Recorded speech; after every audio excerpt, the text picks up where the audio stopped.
des grâces inhérentes, n'est-ce pas, à la vocation apostolique que vous avez reçue, à la vocation missionnaire que vous avez reçue. Alors, c'est ce qui se passe avec Jésus, comme on vient de lire dans Luc chapitre, je crois, 2 là-bas, 10 là-bas, je crois, n'est-ce pas? Et donc, qui n'a pas vécu l'évangile? Alors, je vous pose une question. Matthieu a vécu l'évangile. Lévi, donc Matthieu et Lévi. Il y a Marc, Pierre, Luc, tous ces grands ont vécu l'évangile. Alors, quel est le témoignage que vous avez d'eux? Combien de maisons avaient-ils? Combien de villas avaient-ils? Combien de voitures avaient-ils? Donc, vivre l'évangile veut dire être consacré pour l'évangile. Ça ne veut pas dire que désormais votre mariage est célébré par l'évangile. Ça ne veut pas dire que désormais vos enfants sont scolarisés par l'argent de l'église. Ça ne veut pas dire que vous vous nourrissez du lait du peuple. Ou non, vivre l'évangile, c'est compter sur l'évangile. Et Paul dit, si j'ai de quoi me nourrir, de quoi me vêtir, ça me suffit. Mais, homme de Dieu, excusez-moi. Excusez-moi mon frère. Au verset 13, par exemple, si on peut revenir 1 Corinthiens, chapitre 9, toujours verset 13. Si on peut revenir un peu plus haut, un verset avant le 14. Ne savez-vous pas que ceux qui remplissent les fonctions sacrées sont nourris par le temple, que ceux qui servent à l'autel, on part à l'autel? Bien sûr, mais c'est nourri, c'est dans le sens de Dieu. Je dois vivre de l'évangile, les dîmes des fidèles. Non, la dîme n'est pas un message qu'il a prêché dans la Nouvelle Alliance. C'est la question qu'on doit se poser. Alors, si nous voulons réclamer quoi que ce soit, il faut qu'on se demande comment les apôtres ont vécu. Parce que Éphésiens 2:20 dit, vous avez été édifiés sur le fondement des apôtres et des prophètes. Alors, est-ce que ce fondement des apôtres et des prophètes nous permet de prendre le peuple comme des vaches à lait? Non. Donc, Christ est notre modèle parfait. Et Paul a dit, soyez mes imitateurs comme moi-même je suis imitateur de Christ. Alors, c'est quel évangile de Dieu? C'est quel évangile? Quel est, je nous pose une question simple, quelles sont les dispositions bibliques qui nous imposent ou qui nous amènent à réclamer quoi que ce soit du peuple? Paul dit dans Actes chapitre 20-27 que je vous ai enseigné tout le conseil de Dieu sans rien vous cacher. Alors, dans le conseil de Paul, il n'y avait pas de dîmes. Paul a dû faire dans 1 Corinthiens chapitre 16, 2 Corinthiens chapitre 8, des collectes lorsqu'il fallait aider des saints. Paul n'a pas dit commençons à revendiquer quoi que ce soit, à mener les dîmes. Paul a dû faire les collectes. Et dans Galates chapitre 4, la Bible dit qu'il n'y avait pas d'indigents au milieu du peuple. Non pas que le peuple prenne les dîmes, mais parce que ceux qui avaient partagé le peu qu'ils avaient. La Bible est claire. Les gens vendaient leurs propriétés privées et ils partageaient comme Ananias et Saphira. Quand bien même ces derniers ont trouvé la mort à cause du mensonge. Mais les apôtres, ceux qui avaient, apportaient et déposer au pied des apôtres. Donc les gens, n'est-ce pas, qui avaient d'emploi, mais donnaient aux autres ce qu'ils avaient partagé. Donc on ne peut pas aujourd'hui réclamer quoi que ce soit parce que nous prêchons l'évangile. Pourquoi? Pas pour attendre un gain quelconque, mais parce que nous voulons être justement, n'est-ce pas, reconnaissants vis-à-vis de Dieu par rapport à l'œuvre de la croix. Donc celui qui vit l'évangile, mais vit des dons gratuits. Des dons gratuits, n'est-ce pas? Jésus n'a revendiqué quoi que ce soit. Donc ces fallacieux hommes de Dieu, c'est un montage, n'est-ce pas, dressé de toutes pièces par les hommes d'église. Je leur demande clairement, sous quel sacerdoce sommes-nous? Donc, vous me répondez, sous quel sacerdoce sommes-nous? Et c'est quel sacerdoce qui nous recommande les dîmes? Excusez-moi, Pasteur Chris, je veux vraiment intervenir. Il n'y a pas de souci. Déjà, vous avez dit que l'apôtre Paul, déjà c'est biblique, que je vous ai annoncé tout le conseil de Dieu. Et par la suite, la question qui fut posée par vous, c'est que où est l'endroit où l'apôtre Paul en a mentionné le nom dîme? Moi je me dis, ça part d'abord du principe de ce que signifie la dîme. Et lorsque l'apôtre Paul parle, déjà avant d'aller plus loin, d'entrer de jeu, je vais lire Galates, chapitre 6, au verset 6. La Bible est claire. Que celui à qui l'on enseigne la parole fasse part de tous ses biens à celui qui l'enseigne. Déjà, chacun pourra comprendre ce verset à la manière dont Dieu voudra l'inspirer. Mais déjà, avant d'expliquer une chose, il faut d'abord voir la clarté, la base déjà sur laquelle la chose est placée, avant de développer, avant d'aller loin. Avant que vous ne puissiez peut-être donner un développement à ce verset-là, tout de suite, on voit déjà un mot qui est très attirant, c'est celui d'enseignant. Lui qui enseigne, qui prêche la parole aux gens qui l'écoutent. Ça, c'est le premier point. Et j'aurai le temps d'aller un peu plus loin. C'est par rapport à ce que vous avez dit, que l'apôtre Paul a annoncé tout le conseil de Dieu. Et par la suite, où a-t-il mentionné dîme? Et moi, je pense que rien que cela, sans mentionner le nom dîme, il est déjà rentré dans le même concept et contexte autant pour moi. Maintenant, lorsqu'on repart en Israël, parce qu'il faut qu'on touche aussi par là où vous avez commencé, le fondement que vous avez placé. Vous avez parlé d'Israël, d'accord, je suis très bien d'accord. Pourquoi? Parce que Dieu s'était juste révélé à une nation. Vous voyez un peu? Et de cette nation, il avait pris une lignée auquel il devait consacrer comme lévites. Donc ceux-là, qui étaient des sacrificateurs, on devait payer les dîmes pour s'occuper d'eux. Là, c'est encore avec Israël, l'alliance avec une seule nation. Mais non, nous sommes les nations. Pas une seule, mais plusieurs nations. Est-ce que vous voyez un peu? Ce qui fait que, il y a quelque chose que j'aimerais vous dire. Dans l'Ancien Testament, c'était une seule nation, c'était des sacrificateurs. Mais je retrouve aussi l'apôtre Paul dans le Nouveau Testament qui dit de nous que nous sommes des sacrificateurs au service de Dieu. Ce qui veut dire, quand tu es sacrificateur, tu es consacré, mis à part pour Dieu. Et si Dieu t'a appelé à ce service, Dieu doit s'occuper de toi. Par rapport au fait qu'il t'a mis déjà en plein temps. Oui, en plein temps. Donc Dieu doit s'occuper de toi en tant que sacrificateur ayant été consacré pour son œuvre. Et l'apôtre Paul dit, nous sommes sacrificateurs on est un royaume de sacrificateurs. Est-ce que vous me suivez un peu? Est-ce que la question que je veux poser est la suivante? Le problème, c'est de savoir que cette dîme, de savoir à qui la dîme est orientée, ou de qui ou pour qui on donnait cette dîme. Parce que lorsque tu regardes bien la dîme d'Abraham, parce que tout va de là, comme il a eu à dire, la dîme d'Abraham est payée à qui? À Dieu. C'est d'abord là le problème. Le problème, c'est que la dîme n'est pas d'abord orientée aux hommes de Dieu. C'est-à-dire, la dîme, je vais revenir homme de Dieu, je vais vraiment terminer. La dîme n'est pas d'abord pour commencer, la dîme pour commencer n'est pas d'abord orientée aux serviteurs de Dieu. La dîme est d'abord orientée à Dieu. Parce que quand vous lisez à partir des Hébreux, ce que vous venez à peine de lire, l'apôtre Paul dit bien ceci. Combien de fois est grand celui à qui Abraham payait la dîme? Et ce n'était pas seulement dans l'élevage. Parce qu'on dit la dîme de tout. Comme ça que tu as lu à peine sur Jacob. Qui dit tout, c'est tout. Et par rapport au frère qui a parlé de l'apôtre Paul qui disait que il n'était pas obligé de s'appuyer là-dessus, de son droit de prédicateur, mais bien aimé, attendez d'abord, la Bible ne se contredit pas. Plus haut d'abord, l'apôtre Paul parle du droit du prédicateur. Lui décide personnellement de ne pas en jouir. Premièrement, parce que il est écrit, tout est permis, mais il n'a pas trouvé que cela était utile pour lui. L'apôtre Paul a toujours été dans une dimension différente. Je prends un exemple. L'apôtre Paul en termes de mariage, il a dit, je voulais bien que les hommes fussent comme moi. Vous voyez un peu? Après, il finit par dire, chacun de nous a obtenu quelque chose de Dieu, un don ou une mesure de Dieu. Ça veut dire que c'est la même chose. L'apôtre Paul avait un ministère exceptionnel. Tu vois que ce droit des prédicateurs, il est valide et valable. Ce n'est pas quelque chose de contradictoire. Mais juste l'apôtre Paul on n'a pas voulu user, selon ce qui est écrit, que tout est permis, mais tout n'est pas utile. Donc c'est d'abord par là, avant de terminer. Ok, donc merci. Et donc je nous pose une question pour répondre justement à tout ce que disait le frère. Je nous pose une question. C'est vrai, Dieu a pris une molécule, donc une nation, n'est-ce pas, qu'il a utilisée pour se révéler aux autres nations. Alors, lisons Malachie chapitre 4 à partir du verset 4 d'abord. Je vais répondre, Malachie chapitre 4, au verset 4. Et donc je vais lire. Souvenez-vous de la loi de Moïse, mon serviteur, auquel j'ai prescrit en Horeb pour tout Israël des préceptes et des ordonnances. Pour tout Israël. Malachie chapitre 1er, à partir du verset 1. Qu'est-ce qu'on dit? Oracle, parole d'Éternel à Israël par Malachie. Donc c'était des ordonnances justement qui concernaient une nation. N'est-ce pas?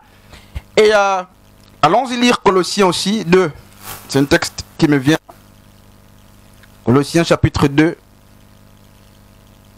Celui qui a la page peut lire à partir du verset 15 là-bas. Voilà, Colossiens 2, 15. Colossiens 2, 15. Nous lisons au nom de Jésus.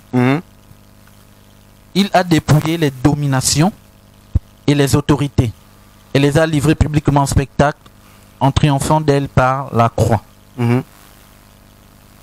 Que personne donc ne vous juge au sujet du manger et du boire, ou au sujet d'une fête, d'une nouvelle lune, ou des sabbats.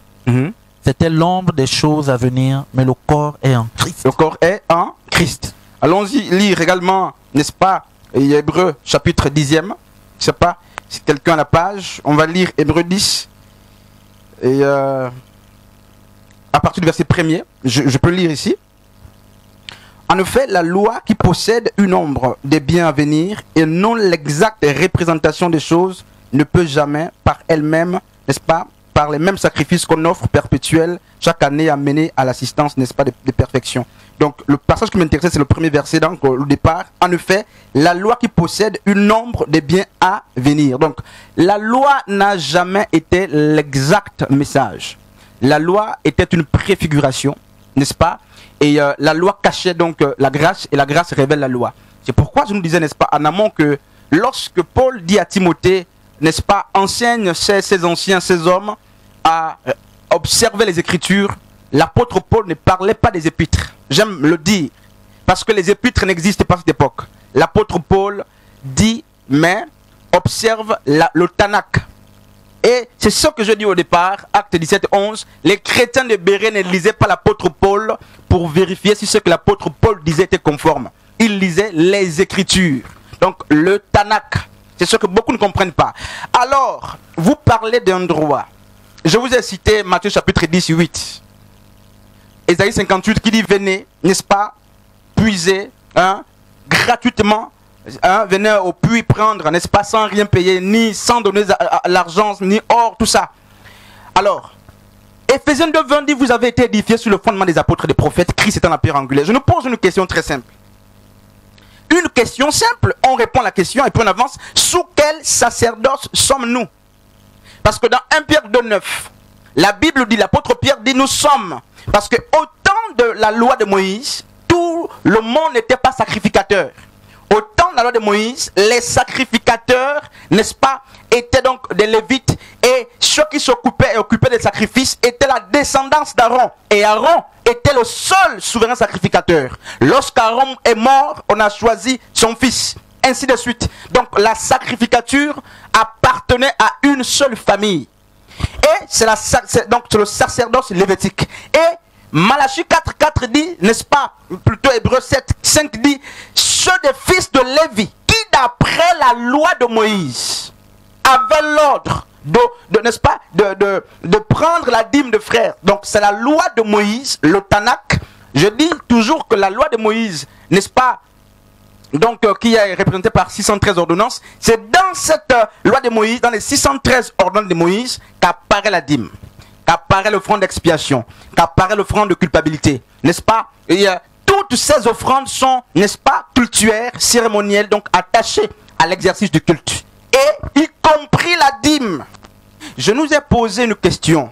Sous quel sacerdoce sommes-nous si nous voulons ressusciter Moïse? Sous quel sacerdoce sommes-nous? Et une autre question, n'est-ce pas, qui me vient comme ça à l'esprit. Sur plus de 613 ordonnances, pourquoi avoir abrogé tout ce qui est autour pour garder, puisqu'il y avait les sacrifices des agneaux, il y avait l'encens, il y avait les gâteaux, il y avait beaucoup de types d'offrandes, beaucoup de sacrifices, les holocaustes.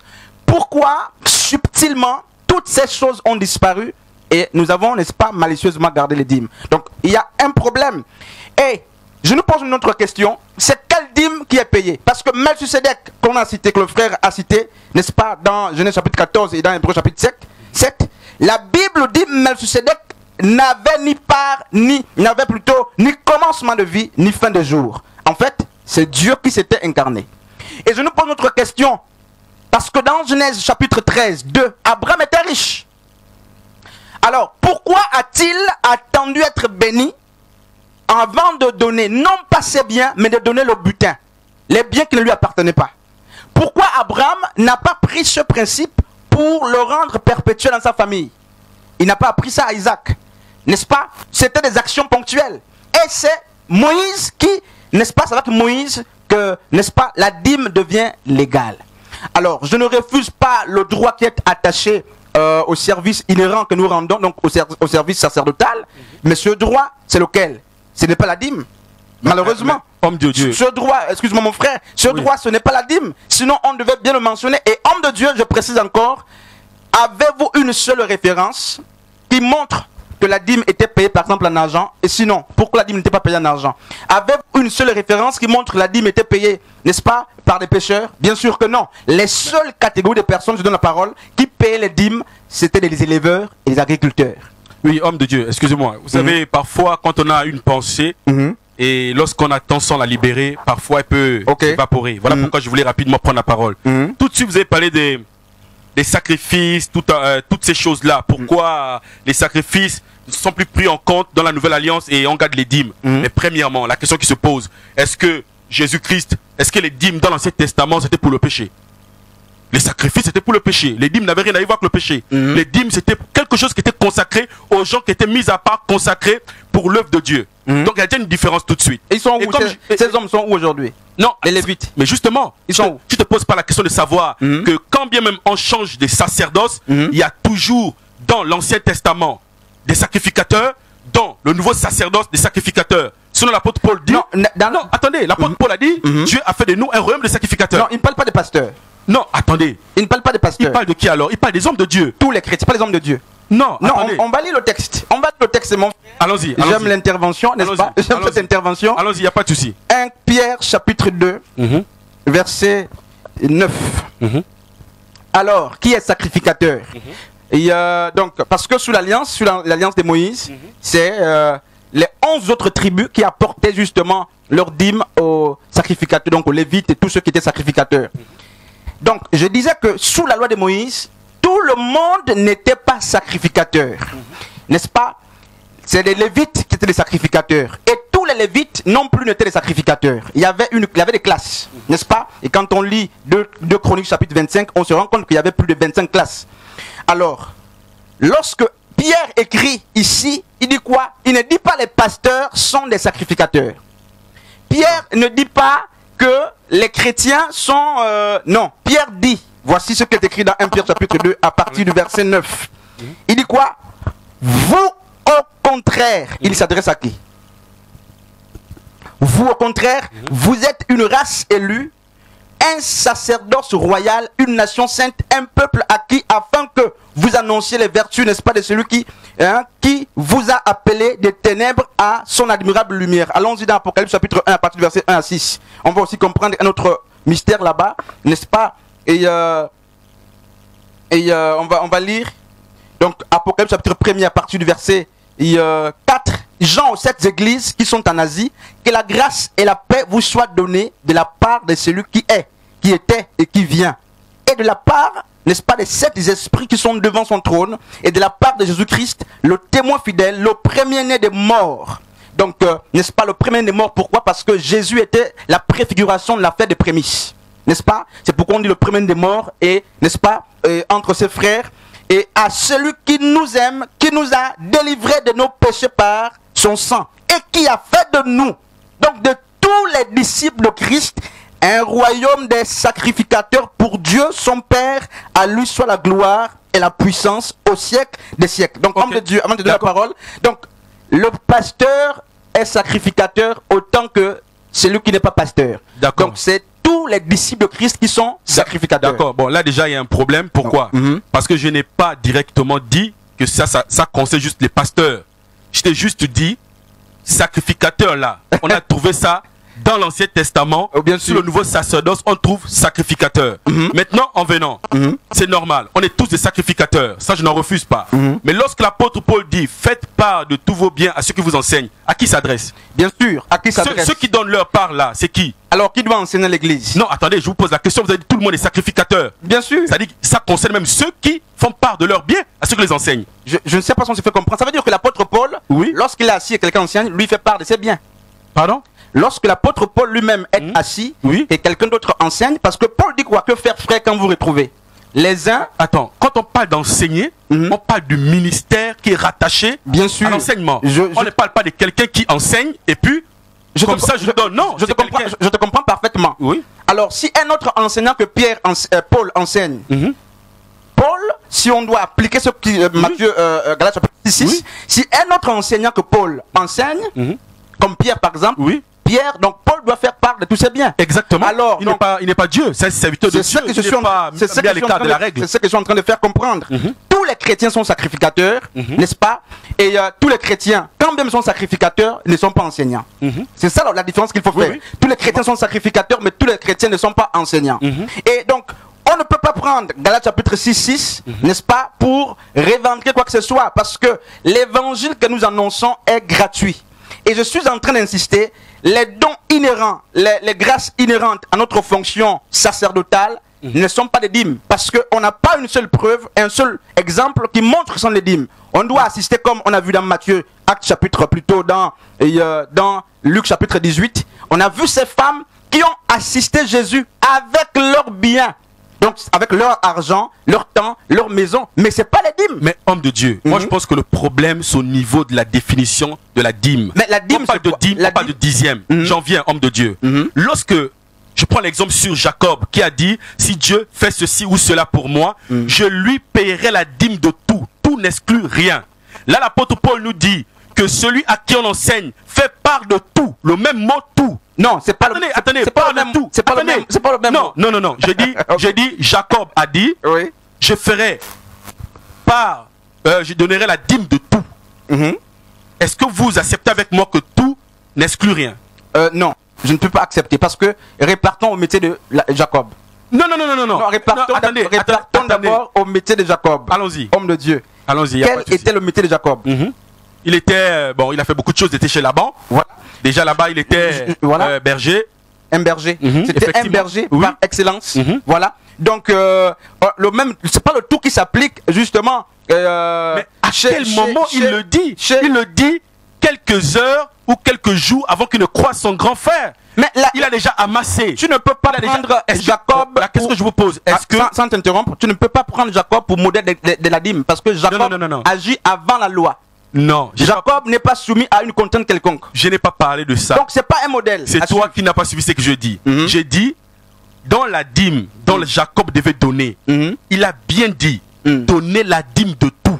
Bien sûr. Ça veut dire que tout ce qu'il avait comme revenu, bétail, argent, même la dîme de tout, même si, le mot tout. Oui. Parce que vous avez posé la question tout de suite en disant que non, dites-moi où Jacob aurait donné à Dieu la dîme d'argent ou de pièces. Il n'a pas donné. Est-ce que Jacob a donné la dîme? C'est que je te fais comprendre. Est-ce qu'il a donné la dîme? Est-ce que Jacob avait de l'argent? Bien sûr. Justement. Est-ce qu'il a donné la dîme? Donc ça veut dire que Jacob n'a pas respecté ce qu'il a dit, puisqu'il a promis, donner la dîme de tout. Mais est-ce qu'on peut d'abord s'arrêter sur le mot tout? Là où je suis là, si je dis je donne de tous mes biens à un homme de Dieu, ça ne veut pas dire que je prends tout ce qui est dans la maison, je donne. Ça veut dire que dans chaque chose que j'ai dans ma maison, j'enlève un dixième, ce qu'on appelle la dîme de tout, un dixième dans chaque chose que j'ai, et je donne à Dieu. Alors qu'est-ce que Jacob a eu quand c'était là-bas? Il a eu quoi? Quel bien? Il a eu quel bien? Mais justement, ce que je te fais comprendre, la question que je te pose, c'est laquelle? Est-ce que Jacob avait de l'argent? Mais Jacob était tellement riche. Justement. Mais la question de fond, c'est laquelle? Donc, la question de fond, le tout c'est laquelle? inclut tout ce qu'il a, argent, bien. La question de fond, c'est laquelle? Parce que Jacob ne peut pas être pris comme patriarche de la dîme. Jacob a agi d'une manière ponctuelle. Il n'est pas soumis à une quelconque loi. Non. Le problème, c'est que je voulais faire une similarité. C'est similaire. J'ai dit, lorsque l'apôtre Paul dit que vous faites part de tous vos biens à ceux qui vous enseignent. Pas de dîmes. Non, attendez. C'est là où je veux en venir. Vous allez voir la similitude. C'est-à-dire, faites part de tous vos biens. Tous vos biens. Votre revenu. On est d'accord? Or, là-bas, Jacob dit qu'il fera la dîme de tout. Un vœu, hein? Est-ce que tu vois un peu de ce qu'il a? Un vœu, hein? Oui, c'est un vœu. Jacob fait un vœu. Justement, effectivement. C'est une condition. Effectivement. Mais Jacob fait un vœu sur une chose qui existe déjà. Pas comme s'il était celui par qui la chose avait existé la première fois. Non, mais ce que je suis en train de faire comprendre, c'est que vous ne pouvez pas coller ce texte à Galates chapitre 6. Non. Vous ne pouvez pas le coller. Le problème, c'est pas à ce niveau. Le problème, c'est au niveau de la dîme de tout. Est-ce que vous consentez avec moi que lorsque je promets de donner la dîme de tout, cela concerne tout ce que j'ai? Mais ça va continuer l'argumentaire, je ne sais pas ce que tu veux dire à la fin. Justement, mais à la fin, c'est comme pour dire quoi? C'est comme pour dire que le problème dîme là, le nom dîme là, le mot dîme là, mettons d'abord ça à l'écart. Est-ce que vous voyez? Parce que lorsqu'on parle d'abord de l'aumône dans Matthieu chapitre 5, Matthieu chapitre 6, au verset 3, quand Jésus-Christ parle de l'aumône, en disant que quand vous faites l'aumône, ne le faites pas devant les gens pour être vu, pour avoir les félicitations des gens. Or, l'aumône, lorsque tu cherches la définition de l'aumône, ça renvoie à quoi? L'offrande. Vous voyez un peu? Non, attends, j'en viens. Je n'ai pas dit forcément c'est ça. Je n'ai pas parlé de la même chose sur la dîme. J'ai juste essayé de dire que est-ce que les attributs qu'on trouve dans la dîme, on peut trouver les mêmes attributs dans le verset de Galates chapitre 6? C'est en termes d'attributs le contenu. Non, malheureusement, pour répondre, Paul, quand Paul dans Galates chapitre 6 dit faites part de tous vos biens à ceux qui enseignent, Paul ne parle pas de la dîme, malheureusement. Paul ne parle pas de la dîme. Si vous voulez partager tous vos biens avec Paul, ne mentionne pas la dîme, n'attribuons pas à Paul ce qu'il n'a pas dit. C'est quoi la dîme? La dîme, c'est le 10e de notre revenu. Selon les Écritures, c'était le 10e, soit de produit de la terre, soit de l'élevage. Rien d'autre à part ça. Rien d'autre. Je vous ai pris un exemple, homme de Dieu, je vais donner la parole, dans Genèse chapitre 13. Je vous pose une question très simple. Abraham était riche, en argent, en or, en troupeaux. Pourquoi n'a-t-il pas donné une seule dîme de son argent, de ses brebis, de ce qu'il avait? Pourquoi? Je comprends pas la question. Abraham a payé la dîme. Abraham a payé la dîme de quoi? Pas de ses biens. Abraham n'a pas payé la dîme de ce qu'il avait. Abraham paye la dîme du butin. Non, le problème se trouve à quel niveau? Je vais vous dire quelque chose, homme de Dieu. La chose que j'aimerais dire, c'est laquelle? Je l'ai déjà dit au départ, lorsqu'on remonte plus haut. J'ai bien dit la dîme d'abord. C'est à qui on la paye? Mais à Dieu d'abord. Non, pas à Dieu d'abord. Pas à Dieu d'abord. Je vous ai dit le fondement de la dîme. Pas à Dieu d'abord. Attendez. La dîme d'Abraham s'adressait à Melchisedec. Je vous ai fait comprendre qu'avec Abraham et Jacob, la dîme n'est pas... Je vais finir. Avec Abraham et Jacob, la dîme n'est pas une institution. Abraham agit par inspiration et révélation. Jacob agit par inspiration et révélation. Alors que sous Moïse, il y a une contrainte, il y a une loi. Et sous Moïse, il y a 4 types de dîmes. Donc ça veut dire que là, nous ne sommes plus sous la loi. Où? Là, actuellement, en Jésus-Christ, nous ne sommes plus sous la loi. Mais je te pose une question simple. On va lire Galates. Mais justement, Hébreux, la Bible déclare qu'on a quitté la loi mosaïque pour aller sous la loi de la grâce. Et est-ce que la loi de la grâce nous enseigne la dîme? Mais justement, c'est là où je veux en venir. Je vais vous faire comprendre une seule chose. Lorsque l'apôtre Paul parle dans Galates, c'est ce que j'essaie de dire. Parce que le problème, c'est que je ne suis pas peut-être très éloquent. J'ai peut-être pas trop les mots qu'il faut. Mais les gens qui me suivent sauront de quoi je veux parler. J'ai pris un exemple pour faire comprendre ici, en disant ceci. Que Jacob a dit ceci: si Dieu me fait ceci ou cela, je lui payerai la dîme de tout. Est-ce que vous voyez un peu? Le mot tout là, parce que avant d'abord de comprendre ce que je veux dire, il faut d'abord dissocier dîme et tout.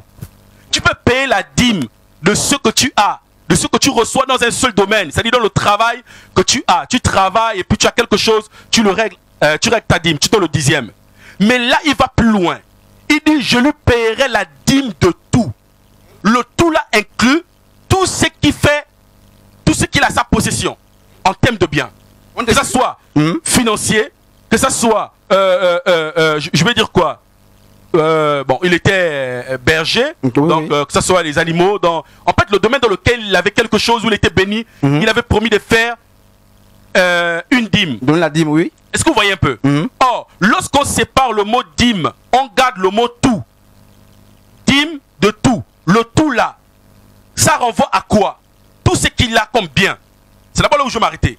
Lorsque l'apôtre Paul parle dans Galates chapitre 6, il dit faire part de tous vos biens. Ça n'a rien à voir avec la dîme, d'accord? Mais je parle du tout. C'est là où vous ne m'avez pas compris. Faire part de tous tes biens à celui qui t'enseigne. C'est de ça que je suis en train de parler. Voilà pourquoi je dis il y a des similitudes. Il y a des attributs qui se retrouvent. Ok, moi je sais pas. Mais non, je vais terminer par là. Excusez-moi, je vais terminer par là. Non, je comprends l'homme de Dieu. Aujourd'hui, il y a beaucoup de serviteurs de Dieu qui le font dans le faux, qui demandent la dîme sur forme de constitution, sur forme de loi. La loi qui impose les gens. Il y a des familles qui souffrent, des femmes n'arrivent même pas à nourrir leurs enfants, mais les pasteurs leur demandent d'aller même voler pour payer leur dîme, comme l'homme de Dieu a pris l'exemple. Ça choque, d'accord. Mais ne nous appuyons pas sur cela pour peut-être combattre ce qui est juste. Comme je vous ai dit à peine, que nous sommes un royaume de sacrificateurs, d'accord. Les sacrificateurs sont par classe, d'accord. Étant répartis par classe, il y a ceux-là qui enseignent. Alors en tant que sacrificateur qui enseigne, selon sa classe, Dieu qui l'a appelé en temps libre, Dieu qui l'a appelé à le servir, doit être capable de le nourrir, doit être capable de lui souvenir à ses besoins. C'est ce que j'essaye de faire comprendre. Bien sûr, mais nous sommes avec toi, mon frère Ayash. On acclame même pour ça. Il faut bien que l'homme de Dieu soit assisté. Il faut bien que les femmes qui sont au service du Seigneur soient assistées. Mais on ne refuse pas cela. Nous ne sommes pas contre ça. Je pense qu'il est introduit avec 1 Corinthiens chapitre 9 à partir du verset 14. Nous ne refusons pas cela. La preuve, tu assistes les hommes de Dieu dans l'assemblée où tu évolues. Tu apportes à manger, à boire, tu en es service. Nous ne sommes pas contre cela. Nous sommes sur une thématique. Nous sommes sur une thématique. Je ne suis pas, parce que beaucoup m'ont déjà menacé, crient tout ça.